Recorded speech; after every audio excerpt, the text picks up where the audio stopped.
এক নাস্তিক কিছু লোকজনের মধ্যে এসে বলল, আমি ঈশ্বরকে বিশ্বাস করি না, পৃথিবীতে কোনো ঈশ্বর নেই। ওখানকার কিছু মুসলিম বলল, আপনি যে ঈশ্বরকে বিশ্বাস করেন না, আমাদের ইমাম আপনাকে ঈশ্বর দেখিয়ে দেবে। তিনি বলল, আচ্ছা তাহলে তোমাদের ইমামকে ডাকো, তোমাদের ইমামের সাথে আমি ডিবেট করব।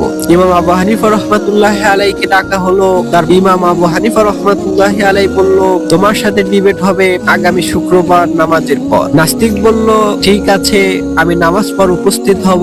তারপর নাস্তিক নামাজের পর উপস্থিত হলো। কিছুক্ষণের মধ্যে হাজার হাজার মানুষ উপস্থিত হলো নাস্তিক ও ইমাম আবু হানিফা রাহমাতুল্লাহি আলাইহির ডিবেট দেখতে। কিন্তু ইমাম আবু হানিফা আসছিল না। নাস্তিক বলল, তোমাদের ইমাম ভয় পাইছে নাকি? তোমাদের ইমাম আসে না কেন? ইতিমধ্যেই ইমাম আবু হানিফা রাহমাতুল্লাহি আলাইহি এসে উপস্থিত হলো। নাস্তিক বলল, আপনার সাথে কিসের ডিবেট? আপনার তো সময়ের জ্ঞানই নাই।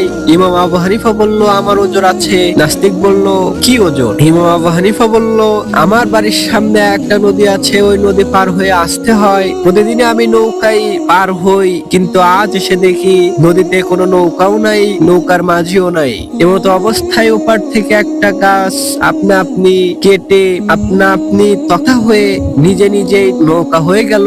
হঠাৎ ওই নৌকাটা আমার সামনে সাঁত করে চলে আসলো। তারপর আমি ওই নৌকার উপর উঠলাম, আপনা আপনি ওই নৌকা আমাকে ওই পারে নিয়ে গেল। তারপর আমি এখানে আসলাম। নাস্তিক অবাক হয়ে বলল, এটা তো অসম্ভব, কোন গাছ আপনা আপনি কেটে তক্তা হয়ে আপনা আপনি নৌকা হয়ে মাঝি ছাড়া নৌকা চলতে পারে নাকি? এটা তো অবশ্যই কারো দ্বারা পরিচালিত হচ্ছে। ইমাম আবু হানিফা রাহমাতুল্লাহি আলাইহি মৃদু হেসে দিয়ে বললেন, এই বিশাল পৃথিবী, সূর্য, চাঁদ, তারকা, সারা মহাবিশ্ব এমনিতেই কি চলতে পারে?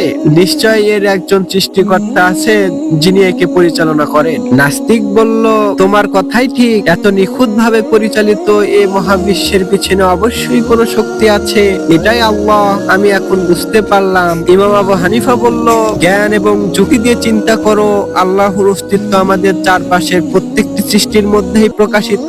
শুধু নিজের হৃদয় ও বুদ্ধি খুলে দেখতে শেখো। এই বিতর্ক আমাদের শিখায় ইসলামের শিক্ষা শুধু বিশ্বাসের উপরেই নয়, বরং যুক্তি ও প্রজ্ঞার ভিত্তিতেও দৃঢ়। ইমাম আবু হানিফা রাহমাতুল্লাহি আলাইহি এর গল্প ইতিহাসে স্মরণীয় হয়ে থাকবে। আল কুরআন বলে, তোমরা কি ভেবে দেখো না, আমরা যদি সত্যের সন্ধান করি তাহলে সবকিছুতেই আল্লাহর অস্তিত্ব প্রমাণ পাই। জ্ঞানী সেই যে তার বিশ্বাসকে জ্ঞানের আলোতে শক্তিশালী করে।